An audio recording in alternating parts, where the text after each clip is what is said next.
Hi hello மக்களே, இன்னைக்கு நம்ம இந்த வீடியோவில் என்னத்தை பற்றி பார்க்க போகிறோம் அப்படின்னு கேட்டிங்கன்னா, நம்ம நேந்திரம் வாழைக்கன்று போடுறத பார்த்துருப்பீங்க. அந்த நேந்திரம் வாழைக்கண்ணில் வளர்ந்துருக்கக்கூடிய அந்த கீரைகளெல்லாம் பிடுங்கி போட்டுட்டு கூடயே சேர்ந்து நம்ம மண்ணு கூட்டுவோம். இந்த மண் வந்து நம்ம எந்தெந்த பருவங்களெல்லாம் கூட்டுவோம், இந்த மண் வந்து எந்த அளவுக்கு கூட்டணும், நம்ம வந்து மண் எந்த அளவுக்கு கூட்டணும், அதுக்கு அதிக அளவு கூட்டிட்டோம் அப்படின்னா நமக்கு அதனால் ஏற்படக்கூடிய தீமைகளெல்லாம் பற்றி தான் இந்த வீடியோவில் பார்க்க போகிறோம். இந்த முழு வீடியோவையும் பாருங்கள்.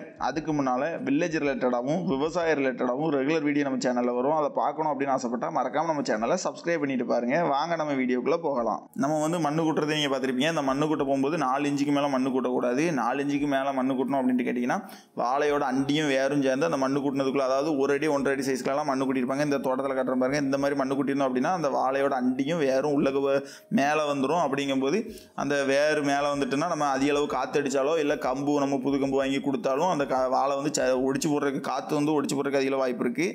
அதை தடுக்கணும் அப்படின்னாலும், அது போக மழை அதிக அளவு பெஞ்சாலோ இல்லை வெள்ளமே வந்தாலும் நம்ம தோட்டத்தில் உள்ள தண்ணியை வெளியேற்றணும் அப்படின்னா நம்ம தோட்டம் கொஞ்சம் மேடாக இருக்கணும். நம்ம வந்து தோட்டத்தில் உள்ள மண்ணை வளர்த்தி எடுத்து வச்சு நம்ம மண்ணு கூட்டிட்டோம் அப்படின்னு கேட்டிங்கன்னா நம்ம தோட்டம் வந்து பள்ள தோட்டமாயிரும். அப்போ நம்ம தோட்டத்தில் உள்ள தண்ணியை வடிக்கிறது ரொம்ப கஷ்டமாக இருக்கும். அதனால் நம்ம தோட்டத்தில் உள்ள வாழைக்கு மண்ணு கூட்டுறது வந்து மேட்டாப்பில் உள்ள மண்ணை வந்து வலிச்சு எடுத்து தான் மண்ணு கூட்டணுமே தவிர நம்ம கொத்தி எடுத்து 1 அடி 1.5 அடிக்கெலாம் மண்ணு கூட்டவே கூடாது. அதுபோக உரக்கிடங்குக்கு வந்து நம்ம வாழைக்கு மண்ணு கூட்டலாம், அந்த இடத்துல உரக்கிடங்கு மாதிரி ஒரு சின்னதாக ரெடி பண்ணிடணும். ஏன்னா அதுலேயே நம்ம வந்து ஈயம் கரைசலாக இருந்தாலும் தான், வேறு எந்தவித இயற்கை உரங்கள் அதுபோல் செயற்கை உரங்கள் சாணி உரமாகவே இருந்தாலும் நம்ம வந்து அந்த உரக்கிடங்குக்குள்ளே குழி தோண்டி வச்சோம் அப்படின்னு கேட்டிங்கன்னா சொட்டு நீர் பைப்பு மேலே கிடக்கிறதுனால அதில் இருந்து பாயக்கூடிய தண்ணி மூலமாக அந்த உரங்கள் மக்கி நம்ம வாழை வேறு எடுத்துக்கிற நிலைக்கு மாறி நம்ம வாழை எடுத்துக்கிடும். அதே இது நம்ம 1 அடி அளவுக்கு மண்ணை கூட்டிட்டு மண் ஊச்சை கூட்டி வச்சுருந்தோம் அப்படின்னு கேட்டிங்கன்னா நம்ம வந்து அதுக்கு கீழே தண்டறையில் குழி தோண்டி நம்ம உரம் வச்சுருந்தோம் அப்படின்னு கேட்டிங்கன்னா அந்த உரத்துக்கு தண்ணியும் போய் சேராது, அந்த உரம் மக்கையும் செய்யாது. அதுபோக அந்த உரத்துல இருந்து நமக்கு கிடைக்கக்கூடிய சத்துக்கள் எதுவுமே கிடைக்குமானா கிடைக்கவே கிடைக்காது. அதனால் தண்ணி பாயக்கூடிய இடத்துல தான் நம்ம வந்து உரம் வைக்கணும். அப்போ தான் நம்ம வாழைக்கு கிடைக்கக்கூடிய சத்துக்கள் அனைத்துமே அப்படி பிரித்து எடுக்க முடியும். இதை பற்றி தான் இந்த முழு வீடியோவில் பார்க்க போகிறோம். மறக்காமல் இந்த முழு வீடியோவும் பாருங்கள். அந்த கீரையில் அவ்வளோத்தையும் தூரோட பிடுங்கி தூக்கி வெளியே போட்டுட்டு அதுக்கு அடுத்த கட்டமாக அதை சுற்றி நம்ம மண்ணு கூட்டுவோம். இந்த மண்ணு கூட்டுறது வந்து 3 பருவமாக கூட்டுவோம். ஒன்று வந்து கண்ணு வளர தொடங்கி 2 மாதம் கழித்து, அதுக்கு அடுத்தது 3.5 மாதம் இல்லை 4 மாதத்தில் ஒருக்க மண்ணு கூட்டணும். அதை விட்டோம் அப்படின்னு கேட்டிங்கன்னா அடுத்தது 5.5 மாதம் இல்லை 6வது மாதத்தில் ஒருக்க மண்ணு கூட்டுவோம். இந்த மண்ணு கூட்டுறது எந்த அளவுக்கு கூட்டணும், எந்த அளவுக்கு அதிகமாக நம்ம கூட்டிட்டோம்னா என்னென்ன தீமையெல்லாம் ஏற்படும் அப்படிங்கிறத ஃபஸ்ட்டு பார்க்கலாம். நம்ம இந்த வீடியோவில் மண்ணு கூட்டுறோம் பாருங்கள். இந்த வாழையை சுற்றி நம்ம மண் எடுத்து எப்படி கூட்டுறோம் அப்படின்னு பாருங்கள். ரொம்ப அடியிலேருந்து கொத்தி எடுக்கக்கூடாது. எதுக்கு அப்படின்னு கேட்டிங்கன்னா அந்த வாழையை சுற்றி வேர்கள் அதிகமாக போட்டிருக்கும். அதனால் நம்ம கொத்திலாம் எடுக்கக்கூடாது.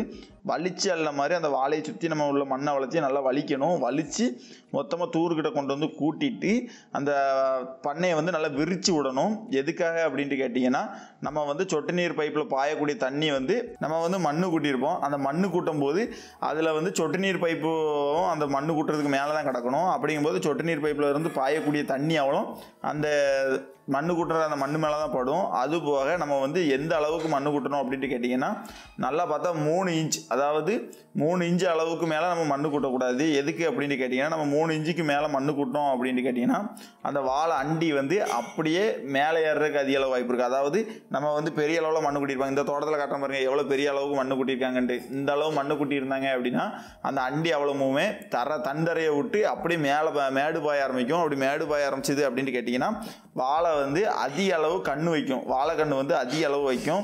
இப்படி வாழைக்கண்ணு அதிக அளவு வச்சுது அப்படின்ட்டு கேட்டிங்கன்னா வாழைக்கு கிடைக்கக்கூடிய சத்துக்களில் பாதிக்கு மேலே அந்த வாழைக்கண்ணுக்கே போயிடும். சரி, நம்ம அந்த வாழைக்கண்ணுக்கு போனாலுமே நம்ம அதை கொத்தி புண்ணாக்கி திரும்ப அடுத்த கட்டமாக உரங்கரம் வச்சு நம்ம மேலே கொண்டு வந்தாலும் அதுக்கு வந்து ஒசரமான கம்பாக தான் கொடுக்க வேண்டியிருக்கும். எதுக்கு அப்படின்ட்டு கேட்டிங்கன்னா நார்மலாகவே நம்ம வாழை வந்து எப்படி பார்த்தாலும் 12 அடியிலேருந்து 13 அடி வரைக்கும் வளர்ந்துடும். அந்த 13 அடி வளர்ந்துருந்துச்சு அப்படின்ட்டு கேட்டிங்கன்னா கம்பு 15 அடி சவுக்கு கம்பு தான் நம்ம கொடுப்போம். அதில் வந்து 1.5 அடி தரைக்குள்ளே போயிடும். அது போக 13 அடி சுத்தமாக வாழை இருந்துச்சு அப்படின்னு கேட்டிங்கன்னா 1/2 அடி வாழை தாரை விட்டு ஒரு 1/2 அடி மேலே நிற்கிற மாதிரி நிற்கும். அந்த மாதிரி தான் நிற்கும் புது கம்பே கொடுத்துருந்தாலும். அதில் வந்து நம்ம மண்ணு கூட்ட போகும்போது நம்ம வந்து ஒரு 1 அடி அளவுக்கு மண்ணை கூட்டி வச்சுருந்தோம் அப்படின்னு கேட்டிங்கன்னா அண்டி அவ்வளோ மேலே மேடு பாஞ்சு வந்துடும். வாழையும் ரொம்ப வளர ஆரம்பிச்சிடும். அப்படிங்கும்போது நமக்கு வந்து அந்த கம்புலாம் எட்டாது. 17 அடி 18 அடி கம்பை வாங்கி நம்ம யூஸ் பண்ணோம் அப்படின்ட்டு கேட்டிங்கன்னா அதை கொண்டு வர்றது, அதுபோக கம்பு ரேட்டும் அதிகமாக இருக்கும். அதுபோக ஆட்களை வச்சு நம்ம செமக்க சொல்கிறது வந்து 15 அடி கம்பாக இருந்துச்சு அப்படின்னு கேட்டிங்கன்னா 3 3லேருந்து 5 வரைக்கும் சமைப்பாங்க. அதே இது 17 அடி கம்பாக இருந்துச்சுன்னா 2 கம்பு, அதிகபட்சம் 3 கம்பு தான் சமைப்பாங்க. அப்படிங்கும்போது நமக்கு வந்து அப்படியே வேலையை செய்யக்கூடிய செலவுகள் அவ்வளவுமே அப்படி டபுளாக மாறிடும். அதுபோக கொண்டை கட்டுறது, கம்பு கொடுக்கறது எல்லாமே நமக்கு வந்து கொஞ்சம் கஷ்டமாயிரும். அதுபோக 17 அடி கம்பை நம்ம தோட்டத்துக்குள்ள வளைச்சி கம்புக்கு கொடுக்கணுங்கிறது வந்து ரொம்ப வேலைப்பாடு அதிகமாயிரும். சரி, நம்ம வந்து மண்ணு கூட்டுறோமே, அந்த மண்ணு கூட்டுறது வந்து இப்படி ஊச்சாலாம் கூட்டிடக்கூடாது. இந்த தோட்டத்தில் கூட்டியிருக்காங்க, நீங்களே பாருங்கள். இது வந்து நம்ம தோட்டத்துக்கு போகிற பாதையில் உள்ள ஒரு தோட்டத்தில் கூட்டியிருந்தாங்க. இந்த தோட்டத்தில் எப்படி மண்ணு கூட்டியிருக்காங்க அப்படிங்கிறத பாருங்கள். அவ்வளோ அதிக அளவு மேடாக மண்ணு கூட்டின மாதிரி கூட்டியிருக்காங்க. அது போக அந்த சொட்டு நீர் பைப்பையும் வெளியே எடுத்து போடலை. சொட்டு நீர் பைப்பும் உள்ளக்க இருக்கிற மாதிரியே வச்சு போட்டிருக்காங்க. இந்த சொட்டு நீர் பைப்பை உள்ளக்க இருந்து நம்ம உள்ளக்க இருந்தாப்லேயே நம்ம தண்ணி பாய்ச்சோம் அப்படின்ட்டு கேட்டிங்கன்னா, சில இடத்துல வந்து நம்ம சொட்டு நீர் பைப்பு அடைப்பு இருக்கிறதையும் நம்ம காட்டியிருப்போம். அந்த சொட்டு நீர் பைப்பில் வந்து நம்ம ஒவ்வொரு தண்ணியாக இருந்தாலும் தான் இல்லை அப்படின்னு கேட்டிங்கன்னா, ஃபில்டரால் அரிக்க முடியாத அளவுக்குள்ள நுண் தூசிகள் அவ்வளவுமே ஃபில்டரை விட்டு தப்பிச்சு வந்து சொட்டு நீர் பைப்பு அடைக்கும். அது வந்து நம்ம மேட்டாப்பில் வெளியே இருந்துச்சு அப்படின்னு கேட்டிங்கன்னா, நம்மளே அதை ஆன்டி கிளாக்வைஸில் கலத்தி அதுக்கு உள்ளக்குள்ள அந்த கண்ட்ரோலரையும் கழுவிட்டு, அந்த சொட்டு நீர் பைப்பில் வந்து ஜாயிண்டாக இருக்கிற அந்த கருப்பு கலர் நிப்பிலையும் கழுவிட்டு, அதுபோக அந்த பச்சை குப்பியையும் நல்லா கழுவிட்டு நல்லா டைட்டாக மாட்டிட்டோம் அப்படின்னு கேட்டிங்கன்னா, நம்ம ரெகுலராக தண்ணி பாய்க்கிற அளவு தண்ணி பாயும். அதே இது நம்ம வந்து இந்த மாதிரி மண்ணுக்குள்ளே இருந்துச்சு அப்படின்னு கேட்டிங்கன்னா, அந்த சொட்டு நீர் குப்பியில் வந்து தண்ணி பாயுதா இல்லையாங்கிறது தெரியாது. அதுபோக வாழை வந்து கொஞ்சம் வளர்ந்த கண்டிஷன் ஆகிட்டு, அதாவது 3 மாதம் வாழை ஆன மாதிரி ஆகிட்டு, அப்படிங்கும்போது இந்த வாழைக்கு வந்து போதுமான அளவு தண்ணி கிடைக்கல அப்படின்னா இந்த வாழை வந்து ஒரே அளவில் ஒன்று போல் கொண்டு வர முடியுமானா முடியாத ஒன்று. ஏன்னா இந்த வாழைக்கு தண்ணி கிடைக்காத காரணம் கிடைக்காது. அதுபோக வெக்கையை வந்து ஏற்பட்டுச்சு அப்படின்னா அந்த இலெல்லாம் பழுப்படிச்சிக்கிட்டு ஒரு மாதிரி அந்த வாழை ஆகாத அளவுக்கு ஆயிரும். அதனால் என்ன பண்ணணும்னா, நம்ம மண்ணு கூட்டினதுமே அடுத்த கட்டமாக சொட்டு நீர் பைப்பு மண்ணு கூட்டும் போதே சொட்டு நீர் பைப்பு மேலே எடுத்து வச்சு நம்ம மண்ணு கூட்டுறது வந்து ரொம்ப பெஸ்ட்டு. அதாவது மண்ணை கூட்டினதும் சொட்டு நீர் பைப்பு மேலே வச்சு கரெக்டாக ஒரு சின்ன பாத்தி மாதிரி ரெடி பண்ணிட்டோம்னா தண்ணி வந்து கரெக்டாக அந்த பாத்தியில் பாயறதுக்கு ஏதுவாக இருக்கும். அதுபோக நம்ம மண்ணு கூட்ட போகிறோம்ல, அந்த கூட்ட போகும்போது கொஞ்சம் அகலமாக கூட்டணும். இந்த தோட்டத்தில் வந்து ஒடுக்கமாக கூட்டியிருக்காங்க. நான் இந்த வீடியோவில் கட்டுற பாருங்க, நம்ம தோட்டத்தில் நம்ம மண்ணு கூட்டும் போது நல்லா அகலமாக கூட்டியிருப்போம். இந்த இவ்வளோ அகலமாக கூட்டணுமா, இது கண்டிப்பாக இவ்வளோ அகலம் கூட்டுறதுக்கு காரணம் ஏன் அப்படின்னு கேட்டிங்கன்னா, நல்லா அகலமாக கூட்டியிருப்போமா, இந்த கூட்டத்தில் சொட்டு நீர் பைப்பு போட்டுப்போம். அந்த சொட்டு நீர் நிப்பிளுக்கு நேர பேக் சைடு நம்ம குழி தோண்டி உரம் வைப்போம். எதுக்கு அப்படின்ட்டு கேட்டிங்கன்னா, நம்ம வந்து சாணி உரமாகவே இருந்தாலும், சாணி உரம் இல்லை இயற்கை உரம் எந்த உரமாக இருந்தாலும் நம்ம வந்து கரெக்டாக அந்த தண்ணி பயிர் அந்த சொட்டு நீர் பைப்புக்கு நேராக கீழே அந்த நிப்பிளுக்கு நேராக கீழே தான் குழி தோண்டி வைப்போம். அப்படி வச்சோம் அப்படின்னு கேட்டிங்கன்னா, நம்ம வந்து தண்ணி ஒவ்வொரு தடவை பாய்க்கும் போதும் அந்த செயற்கை உரமாக இருந்தாலும் அப்படி அந்த தண்ணி உழுறதுல அப்படி பைய கரைய ஆரம்பிக்கும். அதை விட்டால் நம்ம சாணி உரம் வச்சுருந்தாலோ இல்லை எந்தவித இயற்கை உரம் இஎம் கரைசல், தேமோ கரைசல், அப்படி எந்த கரைசலாக இருந்தாலும் மேலே அடிக்கையும் செய்ய ஸ்ப்ரேயர் முறையிலையும் யூஸ் பண்ணலாம். அதை விட்டோம் அப்படின்ட்டு கேட்டிங்கன்னா, நம்ம வந்து நீர் முறையில் ஊற்றும் போதும் இந்த மாதிரி நம்ம அந்த சொட்டு நீர் பைப்பு நேராக பக்கத்தில் ஊற்றுற அளவுக்கு கொஞ்சம் இடம் இருக்கிற மாதிரி நம்ம மண்ணு கூட்டியிருந்தோம் அப்படின்னு கேட்டிங்கன்னா, நம்ம வந்து அதை ஒரு சின்ன ஒரு உரக்கிழங்கு மாதிரி அதை யூஸ் பண்ணலாம். அதாவது வாழைக்கு கொடுக்க வேண்டிய உரத்தை அவ்வளோத்தையுமே அந்த சொட்டு நீர் நிப்பிளுக்கு நேராக பேக் சைடு இருக்கக்கூடிய அந்த இடத்துல வந்து லைட்டாக குழியை தோண்டிட்டு நம்ம வச்சிடலாம். அதே இது நம்ம வந்து வாழை ஒரு 1.5 அடிக்கு மண்ணு கூட்டி வச்சுட்டு நம்ம வந்து தரையில் வந்து குழியை தோண்டி உரத்தை வச்சோம் அப்படின்னு கேட்டிங்கன்னா, அண்டியிலேருந்து எல்லாமே மண்ணுக்கு மேலே ஏறிடும். அதில் வேறு நம்ம வந்து சொட்டு நீர் பாசனம் யூஸ் பண்ணுறதுனால தண்ணி வந்து மேட்டாப்பில் கிடைக்கும். அப்படிங்கும்போது வாழை வந்து ரொம்பவும் வேறு அதிக அளவு அடித்து போகாமல் அந்த தண்ணி இருக்கிற இடத்த கணக்கு பண்ணி மட்டும்தான் வேறு அதிகமாக அடிக்கும். அப்படி அடிக்கும்போது மேட்டாப்லேயே அடித்து நமக்கு வந்து அந்த மண்ணு கூட்டின இடத்துக்குள்ளேயே வேறும் அண்டியும் போய் நின்றுக்கிடும். அதே இது நமக்கு வந்து தண்டறையிலேயே அந்த தண்டு மட்டும் வெளியே தெரியாத அளவுக்கு லைட்டாக தான் மூடணும். எதுக்காக அப்படி மூடுறோம் அப்படின்னு கேட்டிங்கன்னா, அந்த தண்டில் வந்து சூரிய ஒளியோ இல்லை நீர் வந்து கொஞ்சம் அதிகமாக பட்டுக்கிட்டே இருந்துச்சு அப்படின்னு கேட்டிங்கன்னா மடல் வந்து ரொம்ப சரியும். அப்படி சரியக்கூடாதுங்கிறதுக்காக தான் நம்ம மண்ணு கூட்டுறோம். இந்த மண்ணு வந்து அளவுக்கு அதிகமாக கூட்டிட்டோம் அப்படின்னு கேட்டிங்கன்னா வாழை வந்து மடல் சரிச்சிடும். இந்த மடல் சரிக்கிறதுனா என்ன அப்படின்னு கேட்டிங்கன்னா, வாழையில் வந்து நம்ம தண்ணி பாய்ப்போம். அப்படிங்கும்போது நம்ம வந்து ஒரு அடி ஹைட்டுக்கு நம்ம சுற்றி மண்ணை கூட்டிட்டோம் அப்படின்னு கேட்டிங்கன்னா, நம்ம நல்லா தண்ணி பாய்ச்சோம் அப்படின்னா அந்த சருவு அவ்வளவும் ஃபுல்லாக ஈரம் கோரி பொதுமி போய் இருக்கும். அப்படிங்கும்போது தண்டல்கள் நோய் ஏற்படுறதுக்கும் வாய்ப்பு இருக்குது. அதுபோக அந்த தண்ணி அதிகமாக மேலே நின்றுச்சு அப்படின்னா அந்த வாழை ஃபுல்லாக மடல் சரிச்சிடும், இல்லை இலை பழுப்படிக்கும்.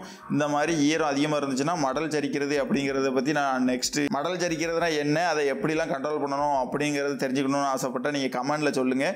நிறைய கமெண்ட் வந்துருந்துச்சு, இல்லை லைக் வந்து 10,000 தாண்டி இருந்துச்சு அப்படின்னா நான் வந்து அதை பற்றி ஒரு வீடியோவே உங்களுக்கு மேக் பண்ணி போடுறேன். அந்த மாதிரி மடல் சரிக்காமல் இருக்கணும்னா கூட நம்ம வந்து ஒரு 3 இன்ச்சு ஹைட்டில் மண்ணு கூட்டினாலே போதும் தண்டரையை விட்டு. அதே மாதிரி மண்ணு கூட்டும் போது கொத்தி எடுத்துலாம் மண்ணு கூட்டக்கூடாது. அப்படியே நம்ம மேட்டாப்பில் இலைச்சி எடுத்து தான் மண்ணு கூட்டணும். அதே மாதிரி நம்ம கூட்டுற இது வந்து குறைஞ்சது அகலமாக கூட்டணும். அப்போ தான் நம்ம வந்து அந்த சொட்டு நீர் நிப்புளுக்கு நேரம் பேக் சைடு குழி தோண்டி நம்ம செயற்கை உரமாக இயற்கை உரமாக வைக்கலாம். அப்படிங்கும்போது நம்ம கரெக்டான அளவில் தண்ணி வச்சோம் அப்படின்னா செயற்கை உரமாக இருந்தாலும் தான் இயற்கை உரமாக இருந்தாலும் தான் அது வந்து மக்கி கரைஞ்சி நம்ம வாழைக்கு வந்து நல்ல ஒரு உரமாக வரதுக்கு யூஸ்ஃபுல்லாக இருக்கும். அதுபோக இந்த மண்ணு கூட்டுறமே, இந்த மண்ணு கூட்டுறதுனால கிடைக்கக்கூடிய நன்மைகள்லாம் என்ன அப்படின்னு கேட்டிங்கன்னா, நம்ம வந்து 3 இன்ச்சு அளவுக்கு தான் மண்ணு கூட்டியிருப்போம். அப்படி கூட்டும் போது வாழை வந்து தண்டரையிலே நிற்கும், தண்டரையை விட்டு மேலே போகாது. இந்த 3 இன்ச்சு அளவுக்கு நம்ம மண்ணு கூட்டுறதுல மெயின் அட்வான்டேஜ் என்ன அப்படின்னு கேட்டிங்கன்னா, வாழையோட அண்டி எக்காரணம் கொண்டும் தண்டரையை விட்டு மேலே வராது. அதனால் அதிக அளவு காற்றடிச்சா கூட நம்ம வாழை வந்து சரிஞ்சு விழுறதுக்கு வாய்ப்பு ரொம்ப கம்மியாக இருக்கும். அதே இது 1 அடி 1.5 அடி அளவுக்கு நம்ம மண்ணு கூட்டியிருந்தோம் அப்படின்னு கேட்டிங்கன்னா அதிக அளவு காற்று, அதாவது நம்ம வந்து வைகாசி மாதம்லாம் நம்ம தார் விட்டுறோம் அப்படின்னா அந்த டைமில் வந்து காற்று அதிக அளவு அடிக்கும். அதாவது வாழை கொண்டே பிடிச்சி ஆட்டுற மாதிரி ஆட்டும். அப்போ வந்து அரை மடல் தட்டுறது அந்த மாதிரி இதெல்லாம் கசலி வாழைக்கு அரை மடல் தட்டலாம். ஆனால் மலையத்த வாழைக்கு வந்து அரை மடல் தட்டணும் அப்படின்னு கேட்டிங்கன்னா வாழை காய் மேலே வந்து வெயில் பட்டுச்சு அப்படின்னா காய் அவ்வளோ வெடிச்சிரும், 2 வெடிச்சிரும். அதனால் நம்ம வந்து அரை மடல் தட்ட முடியாது.